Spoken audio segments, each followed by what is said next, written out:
All right, hello everybody, and welcome back to the Dimes and Donuts podcast, your deep dive into the BAAD Owners Fantasy League. If you don't remember, because it's been an entire season, my name is Garrett. And I'm Nick. And we are going to first crown a champion from the 2022 season. We had a bit of a kerfuffle. I don't think I've ever used that word before. Yeah, based on some unprecedented things that have never happened before. So Nick, do you kind of want to talk about like what happened last year and why there was no episode? Yada, yada. So I think everyone kind of remembers what happened because it was a really big deal even for just sports fans in general. Mm-hmm. But during the Bengals-Bills game during Week 17, Damar Hamlin had a terrible incident on the field in which caused the rest of the game to be canceled, rightfully so, of course. But it made it kind of weird fantasy-wise as games were getting canceled partway through, and this is a lot of people's championship week, and no one really knew how to handle it, neither did we, and so it took a couple weeks for us to kind of figure out exactly what we wanted to do, and by that time, it was January, we were past it, and didn't end up making a final episode. And the game was gone. Yeah. There was literally, there's an NFL season now where one team didn't have to play as many games as another. Yep. It's weird. It will never happen again, most likely, hopefully. Right. Because again, that's our hot take, is that the game should have been canceled, and it doesn't really matter because it's about people. Exactly. But regardless, because that happened during our championship season, we had the TD11 Tudgays against the Plano Nukes, and the Plano Nukes, Nick Hartley's team, ended up being crowned champion. Eked it out. Yeah, eked it out. What was the final score? 245.3 to 243.1. Yeah, incredible. So, 2 points. And so both of us were super nervous about this game while all this, stuff was going on, because I had a quarterback and a running back in. I had Josh Allen, Joe Mixon, and the T11 Tudgays also had a quarterback running back. Yeah. They had Joe Burrow, and I forget who was the running back they had in? Couldn't tell you, but I can tell you that they were all important players. Yes. So it wasn't like, we lost one DB. We lost, again, your MVP, actually, Josh Allen. Yeah. So the highest producing player on your team, on your championship scene, was Josh Allen with 392.2 points, second in the league to only Patrick Mahomes at 415. So, the Plano Nukes have won the first season. Won the first ever season. Like, no matter what happens, you will say that you won the first season. Exactly. And I'm glad that it was a podcast host, 100%. And that we didn't even get to have an episode crowning it for the first year. But that's all right. We'll, as long as I won, that's all that really matters. 100%. Okay, so now let's talk about something that I want to talk about, which are the other season awards. One's an award. One's kind of like the trash can award. Right. But we're going to do Coach of the Year. Now, Nick, how did we determine Coach of the Year so that people understand no funny business happened? Yeah, so for Coach of the Year, what we ended up doing was taking the points for, so the amount of points that the team actually scored, and then dividing that by the max points for that a team could get. So the Coach of the Year award ended up going out to the player with the best ratio of points actually earned versus points that they could have possibly earned on a week-to-week basis. And unfortunately for all of us, that ended up being it ended up being the Castle Rock Rockers as the Coach of the Year award. Very close race between Castle Rock Rockers and the Trash Fires, but Castle Rock Rockers just barely eked them out. Yeah, just barely beat them out. And, it's kind of a win-lose scenario, because you could also argue that, I guess you just didn't have enough depth. Right. You didn't have enough people to slot in. But, because we want this to be cut and dry, one simple calculation, that is how we are doing Coach of the Year. Let us know if you think we should do it a different way. We'll read it and not change anything. That's 100%. How we're doing it. Yeah. For worst coach, the exact same metric. So this is the person that had the highest projected total throughout the entire season, and then we divide that by the points that they actually got, and that went to the Atlanta Cicadas. Way to go, Atlanta Cicadas. Way to go. The most effortless example of perfectly not utilizing your personnel. 100%. Yep. So Atlanta Cicadas, you get the Trash Can of the Year award, Worst Coach of the Year. Congratulations. We're hoping that maybe you can do a repeat, maybe even a three-peat. I would love that. That would be awesome. Yeah. We like consistency here. Especially when it means that it gives us better chances of winning. All right, so with a new season comes a new off-season, and comes trades before the draft. We knew that was going to happen. Everybody wanted to participate in the draft in some capacity. So, Nick, what was the first big trade that we had before the draft? Yeah, so I'd say that there were two. There's a lot of trades, a lot of small trades going on before the draft and during the draft, of course. But, for the sake of just keeping it simple, we're just going to only talk about the big ones. And the first big one of the offseason was the Dallas Clovers and No Robbins doing a huge blockbuster trade. The Dallas Clovers received the second overall pick, sending away... second overall, not second round. Yes, second like overall. First round, second pick. And what they sent away for that was Allen Robinson, DeAndre Swift, a tight end, and a 2023 a tight end. Hold up. This is the best part of the show is how we... Okay, I'm going to go with Chigozium Okonkwo. It's so bad because he's actually a pretty good tight end. He seems like he's been having he had a great rookie season. And Okonkwo. Yeah, I don't care how great his rookie season is. I would not make this trade. Yeah. Oh, 100%. There is no way I make this trade. I think that the Clovers absolutely fleece. I completely agree. The No Robbins here, which is a big turnaround for the Clovers, who we have constantly given, Yeah, so props to the Dallas Clovers for that. Getting the second overall pick, and we'll talk about who that turned into. But, of course, that's huge for them. Yeah, what was the next trade that we had? Yeah, so the second big trade was another first-round draft pick for the 2023 year. It was my pick. It was. So this was a Castle Rock Rockers pick that was owned by the Dallas Clovers. And after they got that second-round pick, I guess they decided to try to get out of the first round a little bit. They traded the 6th overall pick. Not second-round pick. They got the second overall pick. Correct. And second overall pick. This, right. Yeah. And then so they traded the 6th overall pick to the Irving Indica in exchange for DJ Moore and a 2024 second rounder. This one's tougher for me. I love this for the Dallas Clovers, and I'll tell you why. I think that this gets them a little bit out of the 2023 draft class. They had a ton of picks, right, going into that. Yeah. You don't want to put all your eggs in a single draft class. 2024 looks like it might be a pretty decent draft class. And they get DJ Moore, who's going to get a fresh start in Chicago. Now, I understand he has Justin Fields throwing to him, and there's a ton of questions about whether or not Justin Fields is more than just his legs. But DJ Moore is such a beast, and I think that regardless, that's a pretty good player to invest in. Yeah, I mean, we're not surprised to see the Dallas Clovers be involved in both of these trades. Again, we knew this was kind of their Super Bowl going into it, whether they were going to use their picks or trade them away. And I think they got a really good value between the two of those options. So good trades, and now we'll go into their draft. Yeah, so let's talk about the wow. So with the first overall pick in the BAAD Owners Fantasy League draft, some of you may be shocked, but it was not Bijan Robinson. It was not Bijan. It was Bryce Young going to the Dallas Clovers first overall.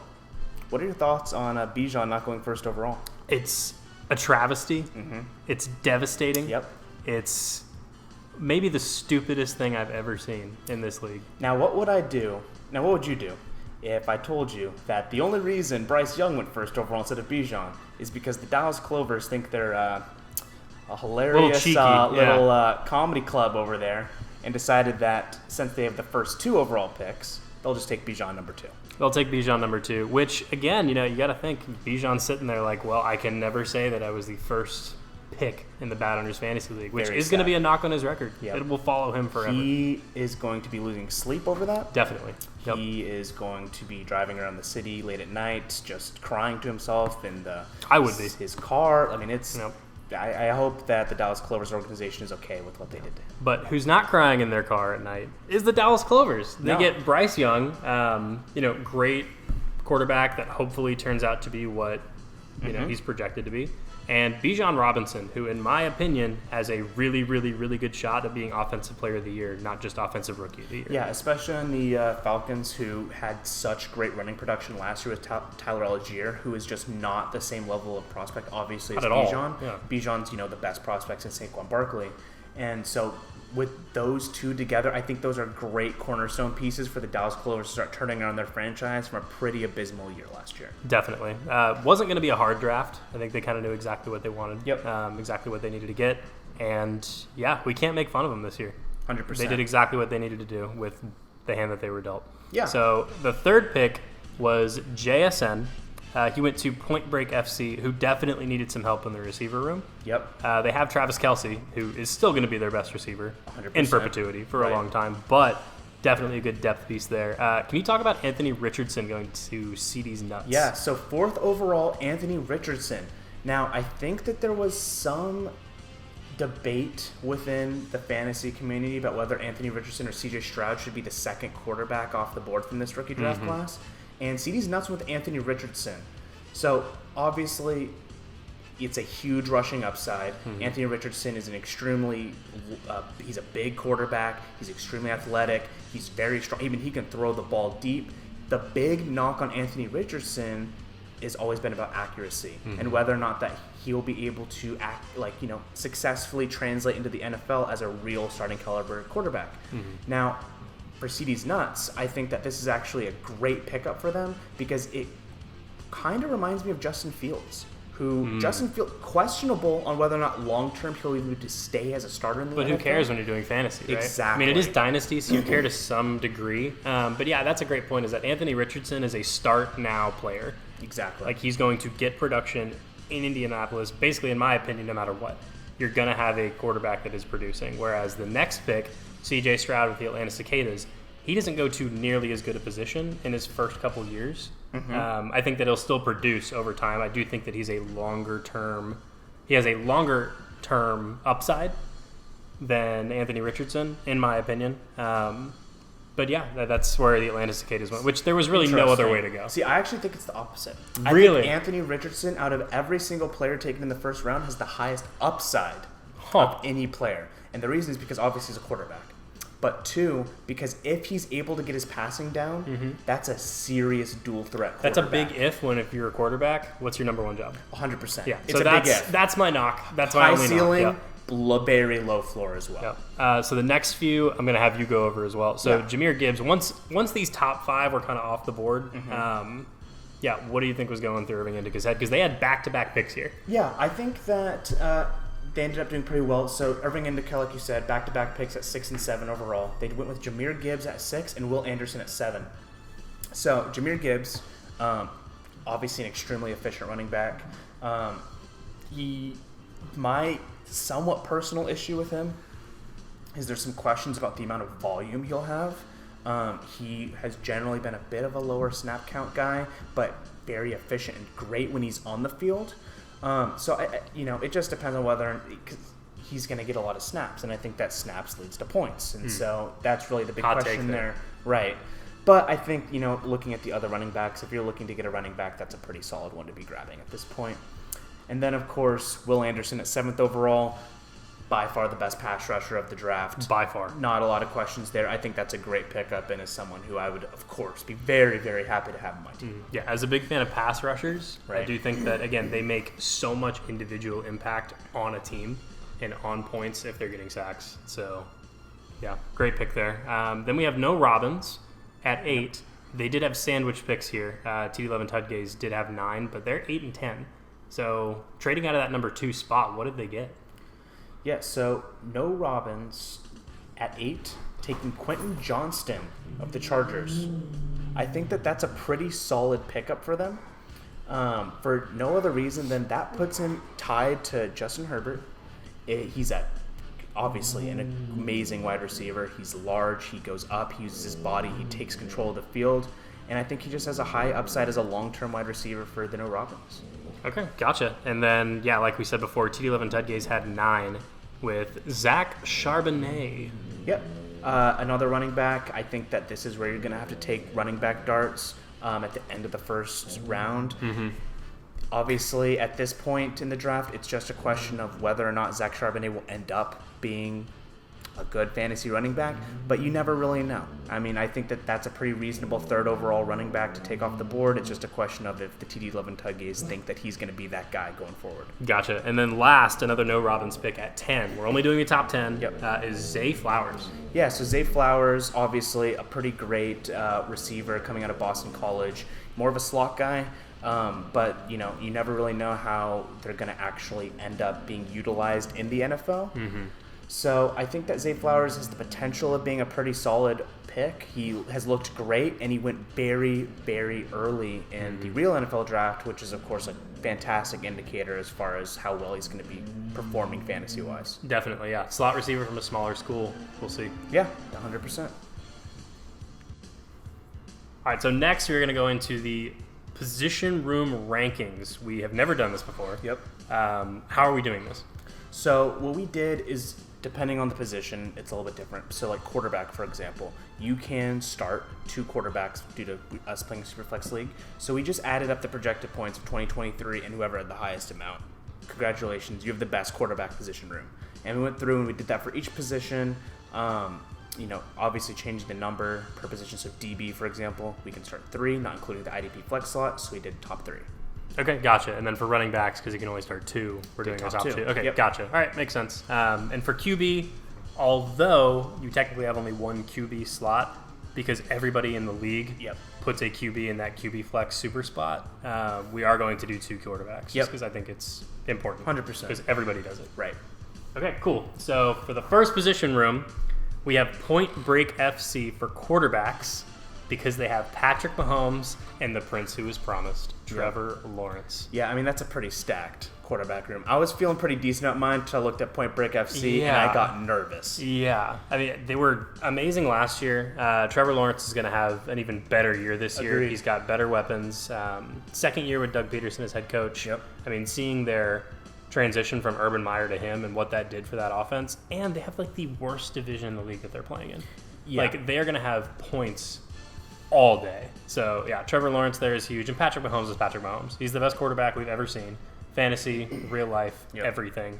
Point Break FC has their 2 quarterbacks for the next 15 years. Agreed. Just pretty crazy to think about. Yeah. You want to do running backs? Yeah, so heading into the running back room, we have the Castle Rock Rockers with Austin Eckler and Najee Harris. Who would have thought, right? Honestly, Austin Eckler makes total sense. I am a big Najee Harris downer. I don't love it just because I think he's just a volume back. And as soon as Kenny Pickett starts to take over a passing role, I think he might get a decrease. But that hasn't happened yet. So as of right now, Najee Harris is getting some serious volume, causing him to rack up those fantasy points, making Austin Eckler and Najee Harris of the Castle Rock Rockers the number 1 running back room in the BAAD Owners Fantasy League. And like you said, Austin Eckler, he's the whole reason behind this ranking. I think he's projected like an ungodly amount of points this year. Yeah, this year he's projected 305 points. 305 points, which among running backs is only second to Christian McCaffrey. And then if you look at Najee, the Steelers are only going to have a better year this year. Again, with Kenny Pickett getting a second full year of starting, I think that'll definitely help. Right. Easier schedule. So, yeah, I think running back room makes sense numbers-wise. But, yeah, the vibes-based, it did not seem like that was going to be the pick that came out. Agreed. All right, who do we have at running back? Or, sorry, wide receiver. Wide receiver. So, yeah, so in the wide receiver room, we have CD's Nuts actually having the best wide receiver room of the BAAD Owners Fantasy League with Cooper Kupp and CD Lamb.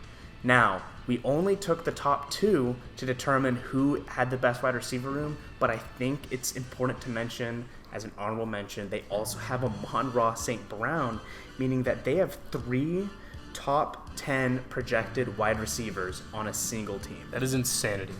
They are, CD's Nuts are stacked. The Plano Nukes would kill. Oh, 100%. For even half of that production. My wide receiver room is trashed. I think it's important that we talk about Cooper Kupp here as well. Yep. If you look at last year, like he started off the season in the first 2 weeks before he got hurt with like 35 points a game. It was absolutely insane. Even with a down year from the Rams, he is still going to be their entire offense. So, yeah, he's going to have good production as long as he can start. If he can stay on the field, that's going to be a great receiver. CeeDee Lamb, he's really, especially last year, like positioned himself as a top 10 receiver at least, arguably top 5 in the league in terms of targets, whatever. Now that Dak doesn't have Dalton Schultz anymore either, I think that's going to definitely help him get even more targets. And then, Amon-Ra. We don't have to talk about him because he's third, but, like, can you imagine? Yeah, amazing. It's crazy. Okay, next we've got tight end. I'll talk about tight end really quick. So, Point Break as well. They've got quarterback and tight end because they drafted the best connection in fantasy football of Patrick Mahomes and Travis Kelce. So, Travis Kelce wins above replacement in terms of, like, any player because he's a tight end that has wide receiver level production, like top 5 wide receiver production. is huge. What is he projected this year? Like, what's the difference between the top two? Oh, yeah. So Travis Kelce projected number one, of course, at 254.7 points. The next is Mark Andrews, who, no surprise to most, but is projected over 70 points lower at 180. 70 points more than the next best. And Mark Andrews is amazing. Like, oh, yeah, I would 100%. kill to have Mark Andrews, but he's not even close to Travis Kelce. Yeah. So the reason that Cole Kmet's on here as well is because he happened to be the other tight end in the room with Travis Kelce, and Cole Kmet's great. Like, he's probably a top 10 yeah, 100%. guy, like, in a room you would want him to. So Point Break, great tight end room. Yeah. And just before we move on to D's, just to really put in perspective how crazy Travis Kelce's numbers are, if he was classified as a wide receiver, he'd be the 11th best wide receiver in fantasy. Are you serious? Yes. That's insane. Okay, next, let's do defensive ends. Who took defensive end? So defensive ends, to no surprise to anyone who's been following anything related to this league, Castle Rock Rockers with Nick Bosa, Micah Parsons, and Max Crosby. It's a stacked room. I don't even know what to, like, there's nothing to discuss. You have three of the top, pass rushers of our generation. So it's 3 of the top 7 in terms of projections, and Micah and Max are 1 and 2. Nick Bosa, despite being amazing and despite being the defensive player of the year, is only at 7, which is unfortunate. If anybody out there has a great defensive end that they'd like to trade, just let me know. I want to get another one. Don't get too ahead of yourself. Micah and Max are only 1 and 3. 1 and 3. Watt Oh, that is at number 2. So if you're looking to get that third, you should trade the Atlanta Cicadas for TJ Watt, and then you'll have the top 3 defensive ends. Apparently, yeah, that'd be amazing. So yeah, that's defensive end, and then linebacker is also the Castle Rock Rockers. We've got Zaire Franklin, Nick Bolton, and Devondre Campbell. So Zaire last year, I don't remember where I picked him, but it was not anywhere near the top, and his production was incredible. You did not pick him. He was not chosen in our startup draft. Oh yeah, that's what happened. You picked him up for I pulled him off of waivers. For 100 fab. Yeah, and he was insane. I think it was nice that the Colts had a lot of people throw all over the field on them and run all over the field on them. So yeah, definitely had a lot of tackle opportunities. I don't see that changing too much over this season either. Right. He set the Colts franchise record for tackles last year. To put in perspective how great of a waiver wire pickup that was. At 27. So, I mean, it's not like he has been doing this for a while, right? Right. Next was Nick Bolton. People will know Nick Bolton from Super Bowl fame. Last year, he actually was the one that had that fumble recovery for a touchdown. The only mistake that Jalen Hurts made all game, and Nick Bolton ended up taking that in. And he was just incredible all year. He was a sack threat. He's on a team that had like a lot of cushion in terms of that offense-defense. If your team is putting up 35 points, you can fly around the field and do whatever. So, yeah, Nick Bolton, awesome. Devondre Campbell, he had a couple breakout games. Wasn't like the best. He had a couple games where he was injured. But yeah, Devondre Campbell is always going to be up there. He's been a really solid producer for years. So that's linebackers. And then finishing it up, the last position group that we have to talk about, DBs. This might come as a surprise to you. I know it came as a surprise to me. But the Dallas Clovers absolutely dominate the DB projections for this year. And when I say the Dallas Clovers. And when I say dominate, I mean dominate. They have 3 of the top 4 projected defensive backs points-wise this year. Yeah, we can say that, like, despite my defensive end room, despite the wide receiver room for CD's nuts, that is the craziest room. It's the most dominant for sure. 100% in fantasy. My opinion on DBs is pretty low. Agreed. I think that you can kind of pick a DB up off of waivers that's going to get you 10 points kind of every week. Right.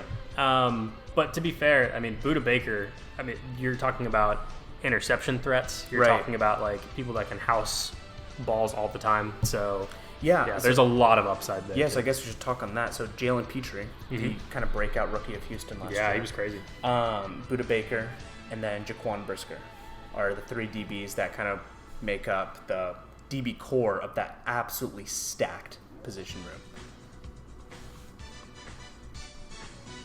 All right, rounding out today's episode, we are going to go over the power rankings, our preseason power rankings. Nobody's played a snap of football yet. We're doing this solely based off of our opinion.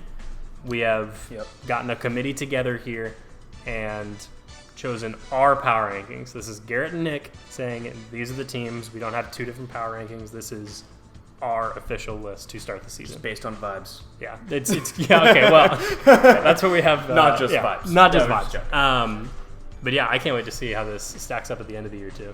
Oh, 100%. Especially when you look at what we thought was going to happen last year before the draft. Last year before the first season, and then even a few weeks into the season, how different the rankings looked. It's going to be interesting how this plays out because I really think that any team this year has the chance of blowing up and potentially contending for a championship. 100%. BAAD Owners are a 7-day news cycle, so every 7 days, I'm sure at week 1, this thing will be completely destroyed. 100%. But we'll see. So coming in at number 1, who do we have, Nick? The Castle Rock Rockers. I think that it's pretty hard to justify saying anyone else is the number 1 power ranking-wise, just due to the absolute dominance of not just, unfortunately, I hate to say this, but your ability you don't have choose. You do not have to qualify every time you say something good about my team. I think it's unfortunate. Okay, personally, fine.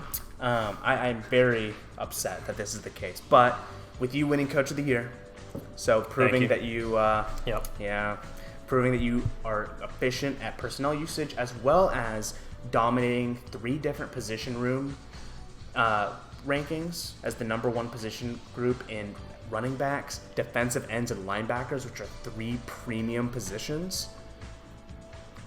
That's going to be tough to beat. So I think that pretty solidly puts the Castle Rock Rockers at number 1. Okay, well, where we differ is that for my number 2 spot, I'm going to give this person all the flowers, all the praise they deserve because I put my friends up. The Plano Nukes, I have coming in at 2. There is a little championship pedigree here. The only team that can claim that. Right. You did prove that your strategy of taking depth and taking well-rounded position rooms proved to be an amazing strategy. There was never a week where it was like, wow, you scored 180 points. But on the flip side, there was never a week where you scored 380 points. Right. So definitely a consistency play here. I think that the Josh Allen, Dak Prescott quarterback room, if it wasn't for Point Break, that would definitely be number 1 for me. And it's a quarterback league in terms of fantasy points, and both of them are top 10 quarterbacks in my eyes. And I think they're going to have crazy, crazy numbers, as well as a couple other things. The only knock that I have on the Nukes right now really is your wide receiver room. And I agree with that. I think that for myself, looking at my roster, it's just not as flashy as a lot of the other teams I look at when you look at their pure starters. But I think it's hard to put myself too low just because I did win last year. Returning defending champ, as well as just the fact that I do feel like my bench is pretty reasonable. Just my quarterback bench is hilarious to look at. Yeah, agreed. So coming in the next spot, we've got the TD Levin Tudgays coming in at 3, the other Super Bowl representative of 2022. This is a pretty no-brainer pick. I think the top 3 were easy for us. It does get harder going down the line. But the TD 11 Tudgays have Joe Burrow and Geno Smith, which if you had told me 2 years ago Geno Smith would be a really good quarterback, wouldn't have believed you. But in terms of wide receivers too, you got Tyreek Hill, Stephon Diggs. Like, this roster just feels like a fantasy roster. Tua as well. Improved it. Yeah, Tua. Yeah, they're just superstars all the way down. It's a great team. I really think out of the top 3, any of those are interchangeable. I don't think so. You don't think so? I think Plano Nukes and CD11 Tudgays can switch. I am 100% locked in. The Castle Rock Rockers should be number 1. I am locked in. You agreed with me. I do. These ranks have been agreed upon before the show. Yes, I do. Okay. Next, again, this is where it gets hard. Like 4 through 8, this is really tough. But we've got the Irving Indica at 4. Why do you think the Irving Indica deserved to be at 4? So really, for me, Irving Indica is stacked in all of the right places with a lot of great young talent in other premium positions. So you got Lamar Jackson, you have Justin Jefferson, who is the de facto best fantasy player to own right now. Yeah. DeAndre Hopkins. Could have had him. I went with Jamar instead. Ugh. That's brutal, rough. but like if you could, right. Jamar Chase is a great pick too. It's not like it's terrible, but Lamar Jackson, Justin Jefferson, DeAndre Hopkins, who of course has a little bit of age issues and a little uncertainty on a new team this year, but I still think he's a beast and he's going to be great. Running back wise, He's got some young talent in Gibbs, Breece Hall, Ramondre Stevenson. It's just a lot of good, high potential players on his team. Even his superflex spot, which is Russell Wilson, which obviously has taken a step back in the past year. I mean, it's hard to say that Russell Wilson obviously doesn't have the traits to then come back, especially now that he's on Sean Payton's offense, moved away from Nathaniel Hackett as the head coach of the Denver Broncos. I think that there are a ton of good arguments to be made that his offense is about to be electric this season. As a Broncos fan, I really appreciate you saying that too, because last year was really tough. Right. I want to talk about his defense a little bit. Yeah, go for it. So, nothing too flashy aside from he's holding out right now. Chris Jones. Right. Chris Jones was incredible for the Chiefs last year. It's like he had like 80% of their quarterback pressures. Yeah. Like that's impossible insane to do. He was a great player. As an interior defensive lineman. And the problem is he's definitely going to play at least 8 games because he has to get credit for this season. So he will come back after that week if he does keep holding out. I really hope they don't. I really hope they get him on the field because I love seeing him play. He's really, really good. They've also got Devin White in their linebacker room. Right. I like Devin White as well. Taking a small step back from the Super Bowl campaign of a couple of years ago where he really broke out and was amazing. But yeah, I mean, it's a solid defense too. Like, you're not going to be in the top 4 unless you have a well-rounded team. Agreed. So that's who I've got there. Next, at number 5, we've got the Trash Fires. Yep. I think that for me personally, the biggest plus for the Trash Fires is obviously their ability to choose who to start each week. In addition to excellent bench coverage, excellent depth. It's a pretty great team. You have Justin Herbert as the quarterback. As your primary quarterback. Some questions in the Superflex spot. You have Sam Howell, which is not exciting, but who knows, maybe he'll surprise us this year. But really, I just love Kenneth Walker, Jalen Waddle, Mike Evans, Kyle Pitts, question mark a little bit, but it is the fantasy meme of the last 3 years of like, do I stick with Kyle Pitts? But that's for redraft. Like, he has to. Yeah, 100%. I mean, that's just a great tight end to have on your team. And one of my favorite moves of the offseason too, or well, not the offseason, but like mid-season last year, was the Chris Olave trade. 100%. Trading a first-round pick for a guaranteed good starting number 1 wide receiver on a team that just got Derek Carr. Yep. Like, Derek Carr is going to need somebody to throw to. Yep, I agree. So, yeah, I think that was a really good pickup. So, yeah, we got the Trash Fires at 5, so he's rounding out the top of our power rankings. Yep, and then we go into 6, which is the last playoff spot. And we think that Point Break FC is making the playoffs this year. I think that's totally fair. I think so too. I think that I really think that Point Break FC is my personal dark horse candidate for winning the whole league. You don't even have to say that as a hot take. I agree with you 100%. If we're talking dark horses, yes, because you have the prince that was promised, right? Patrick Mahomes, and the best tight end that has ever played football in Travis Kelce. Yeah. If I just give you those 3 names, it immediately is Agreed. like, okay, they cannot be a bottom 4 team. Agreed. It just won't happen. Yeah, and then partner that with some pretty solid running backs, wide receivers, and then a great defense. I mean, Matthew Judon alone last year was putting up incredible numbers. He doesn't have great projections, but he's the type of guy that will have a great week and just win you random games. Yeah, they've got the Honey Badger as well. Yeah, he's a little old. If this was like 2018, that'd be a huge pick. It would be a huge pick 5 years ago. But I mean, that all joking aside, he's still a great DB to have on your team. He's all over the field. He's gonna be getting you solo tackles, which is critical for DBs. I think it's a great team and a high potential team. Yeah, agreed. I also like Devontae Smith a lot. Oh, 100%. I think that's great too. All right, so next we've got, as a surprise to both of us, because last year we had everybody picked this team as the consensus Top 3. week 1, top 3 or Super Bowl.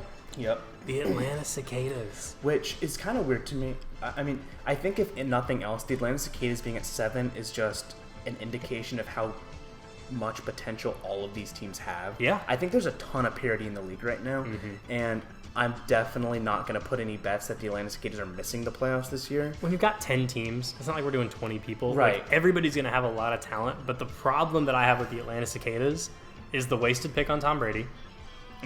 that was really, really high, he's gone. One quarterback gone. Agreed. Kyler Murray being out for the entire year, most likely. That's not great. He might even get traded. Like he could have a serious career downturn. So, with those, odd moves in the quarterback room, that definitely doesn't help. And like we alluded to earlier, I mean, this is somewhat predicated on him being the worst coach of the year. Like at some point, like if you can't prove that like you're putting, players where they need to be, you're not getting the points that you need.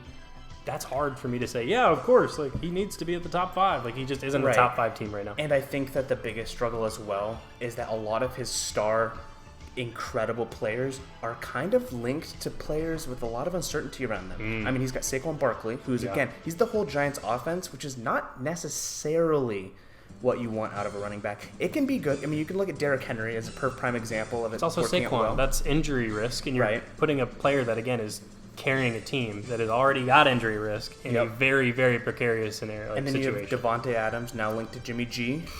You have, that one hurts. You have Drake London linked to Desmond Ritter. Yeah, and Josh Jacobs, Josh Jacobs was amazing last year, but he's on a team. But he's on a team that again in the in the Raiders is probably going to be a bottom 5 team in the league. Right, and I think it's the same way with some of his receivers. I mean, other receivers, Jahan Dotson and Terry McLaurin, 2 Commanders receivers currently linked to Sam Howell.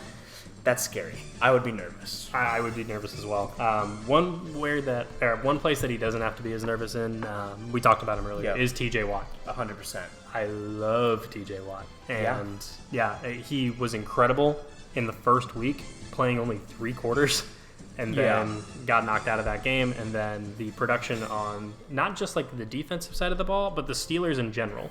Like without him in the lineup, like he might be the single most like impactful player for a team other than like Micah Parsons or Aaron Donald, like whoever you want to talk about. Like he was absolutely amazing last year. So I think he has a lot of talent. Agreed. And because he had a lot of talent, I think that he can overcome a lot of those, mishaps in the QB room and whatever else. So this isn't like a death nail. It's just you are the 7th best team right now. Yeah, it's just due to all the uncertainty surrounding the players. It could all change. Who do we have at 8? At 8, we have CD's Nuts, and honestly, it's kind of a pretty similar story. There's a lot of incredibly talented players on CD's Nuts teams. But they had the best wide receiver room. Yeah, I mean, their wide receiver room is nasty. But Cooper Kupp, his by far CD's Nuts best player, is already not going to be playing week 1 due to a hamstring injury. He had issues last season with injuries. He's kind of historically had issues with injuries, and the question is, when Cooper Kupp's on the field, there's of course no doubt in anyone's mind that he's going to put up points, but the question is how often is he going to be doing it this season, and that's a huge question mark. And then of course, looking at CD's Nuts' quarterback situation is spooky. Spooky is a good way to put it. You could argue. Yeah. I mean, Justin Fields and Anthony Richardson, that scares me. Because it's really scary. Look, but there's so much upside, there is too. So much upside. This just goes back to what we were saying. CD's Nuts, I think, has a huge potential of doing really, really well this season. Talk about parity. Yeah, but it's just so scary to rank them high. And it stinks, too, because their defense is also pretty stacked. I'm fine with their defense. I'm not going to go as far as stacked. I think Sauce Gardner and Alex Quentin Williams. He's great. I love a ton of huge fantasy games last year. Huge Broncos fan. Right. I love him. He's great. Not a Bronco. Yes, he is. Alex Highsmith? Yeah. Yes, he Steeler. is. Oh, Singleton. Sorry. I was going to talk about Alex Singleton. Sorry. Alex Singleton, linebacker. I love him too. Had great production last year. I think he had like a 45-point game because he had like 3 sacks. He was awesome. Yeah. So, they've got an okay defense. I'm not going to crown it as great. I think where they are great, again, is the wide receiver room. Yep. Everything else, totally up for discussion. I agree. I think that they're, other than Christian McCaffrey. Well, other than Christian McCaffrey, that's fair. I think really the issue with CD's Nuts is they have a fantastic wide receiver room. They have Christian McCaffrey, amazing wide receivers, and then a lot of question marks in some other places. Dude, Christian McCaffrey, like one of the most injury-prone players in football on the most injury-ridden team historically. I don't think that that's fully fair. It's so fair. I do think that Christian McCaffrey's only had 2 injuries in his whole career. from high school. How to long's his pros. career been? No, from high school to pros. He's only ever had 2 injuries. Most people don't have injuries in college or high school. If you're hitting college, you're hitting the pros, and it usually happens. We'll just have to see. We'll see. Yeah, we'll have to see for sure. Let's take a side bet. I think he's going to get hurt before week 8. I have no idea. Okay, I think, well, that's not very before fun. week 8. Before week 8, I don't think so. I think he's going to be healthy at least through week 8. I think if you're doing the whole season, most players are going to get hurt at some point. If we're doing a pre-week 8 That's why I thing, said week 8. Yeah, Okay. week 8, I think that's fair. I'll put it as he will not get hurt before week 8. All right, so the next pick at number 9, this was probably the most controversial decision that we had. Yep. I wanted him lower. You wanted him higher. Yep. We eventually decided this is a good spot for no Robbins. Now, despite the GM taking this team over halfway through the year, making incredible moves in the offseason, during the season, doing everything that he could to get this team where it is, this guy's a homer, Nick. I love the team. I do think that it should be higher than 9, but I think that is valid criticism in having a ton of your key players, Jalen Hurts, DeAndre Swift, AJ Brown, Dallas Goedert. 4 of your offensive players are all Eagles. All Eagles, which, again, if you're going to have all of your players on one team... It's a pretty good one to the have Eagles it aren't on. bad. The Eagles aren't bad, but, like, even the Eagles last year, I mean, they had plenty of games where they were eking out wins, like 20-17, whatever. It's really scary to have all of your eggs in one basket. And, again, I think that if these players were on different teams, I might have them as high as 7 or 8. But I wouldn't go much higher than that either. And I think the issue, really, with having all your players on the same team, especially offensive threats, is that it hurts your touchdown potential upside because they can't all be getting touchdowns every single game. Mm-hmm. And I think that that's really just the issue. But talent-wise, I really do love this No Robbins team. I love what they have done since taking over the team, making incredibly key trades, building a lot of value. And I'm really excited to see what ends up happening with this team this year. Yeah, the Derek Carr trade at the end of last year, getting a second quarterback, which they desperately needed. Right. They had nothing. I mean, they had Jalen Hurts, which, again, great fantasy quarterback, great quarterback in general, on an amazing team. But, yeah, getting another solid starter who's going to have a change of scenery, it could be huge for Derek Carr. Yeah, it's hard. Like, preseason rankings are really hard for this reason. We haven't seen anything. Like, if Derek Carr gets hurt in week 2, obviously I'm not talking about this because I don't care. We just don't know yet. Yeah, exactly. You know, like the New Orleans Saints could have the worst year ever. Eagles could have the best year ever. You know, we have no idea where it's really going to go. But yeah, I've always had a huge knock on, homers and teams that essentially choose the exact same players from the same team. Because bye weeks, that's a loss. Like, you can just chalk it up to a loss for sure. And one game, as we saw last year, it means a lot in terms of, do I get a bye week? Do I even make the playoffs? Right. So that matters a lot. Right. Number 10. Dallas Clovers. Dallas Clovers. I mean, the issue with Dallas Clovers is last year they went into a full-scale rebuild. I respect it. I respect it a ton. I respect it. I mean, that's exciting. They know what they are. Long term, that might really pay off. I think they have a ton of young talent. Long term, yeah. If they have a draft like next year, the year after that, I think that they're in a great spot. Oh my gosh, they could have like the best young players across the board. Right now, they do not. Right now, they do not. Although they do have a ton of good players at key positions. I do want to specifically shout out Bryce Young, of course. Mm-hmm. Bijan Robinson. T. Higgins. Who's probably going to get Garrett Wilson. Be a number 1. Garrett Wilson. These are cornerstone pieces that for any real football team, they could be in the discussion as whatever. Like, they'd be amazing. Right, but where it falls off is that you don't have a second quarterback. His second quarterback is Desmond Ridder. Yeah. And then nothing after that. Doesn't even have anyone to really come off the bench other than Ryan Tannehill. He doesn't have. It's just. What about those defensive backs though? Defensive backs are great, but unfortunately, defensive backs are arguably the second least valuable position, other than only beating out tight ends. Yeah. So. But they don't have to address it. It is nice to have a I don't have to address running back now. Right. I don't have to address. Well, maybe they can get another quarterback, but I think Dallas Clovers are in a good spot for their current trajectory. But that current trajectory, I think, has them easily missing the playoffs this season. Yeah, this is why going into last year, the Dallas Clovers and I could not be on different sides of the coin. Right. I got rid of all my picks because I see it every year, right? Not just us, but real teams are bad at evaluating talent a lot of the time. Yeah. And he could be in a great position. Everything could be great, but Bryce Young could be a total bust. He's playing in Carolina. Yep. Like he might not even have a chance. Yep.